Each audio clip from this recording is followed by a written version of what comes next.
Madam, जिल्ह्यामध्ये काय स्थिती आहे? अनेक पेट्रोल पंपावरती नो स्टॉकचे बोर्ड आहे, तर काही पेट्रोल पंपावरती गर्दी पाहायला मिळते. काय इंधनाची काय परिस्थिती मॅडम आपल्या जिल्ह्यामध्ये? आपल्या जिल्ह्यामध्ये इंधनाची परिस्थितीबद्दल मी सगळ्यांना सांगू इच्छिते की आपल्याकडे पेट्रोल आणि डिझेल जे आहे ते मागच्यापेक्षा जास्त प्रमाणात आहे उपलब्ध, तरीही त्याची कमतरता लोकांना भासत आहे, कारण डिमांड खूप जास्त वाढलेली आहे.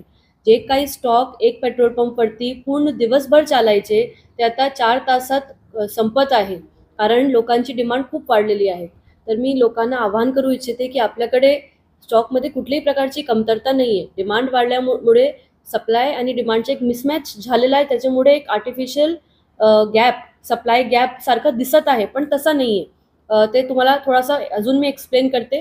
240 KL अगोदरचा आपल्या जिल्ह्याच्या सप्लाय होता आणि ते आता 600पेक्षा जास्त झालेला आहे, तरीही आपल्याला पेट्रोल पंपवरती कमतरता दिसते. तर मी आवाहन असा करते नागरिकांना की जेवढं गरज असेल तेवढाच तुम्ही डिझेल आणि पेट्रोल आता वापरा.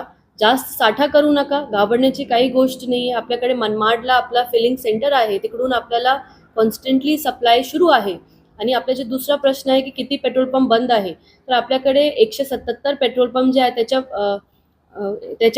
त्याच्यामध्ये जवळपास 10% पेट्रोल पंप काहीतरी टेम्पररी बंद आहे, कारण त्यांचे पेट्रोल डिझेल आत्तासाठी संपलेलं आहे, पण ते रिफिल होणार आहे. त्याचे काही विषय नाही. आणि 2 पेट्रोल पंप जे बंद झाले त्यांच्या टॅक्सेशनचा विषय होता, म्हणून ते बंद झालेले आहे. तर मी नागरिकांना आवाहन करते की कुठलीही अफवावरती विश्वास न ठेवता तुम्ही प्रशासनाच्या सहकार्य करा आणि जेवढं गरज असेल तेवढाच पेट्रोल आणि डिझेलचा आता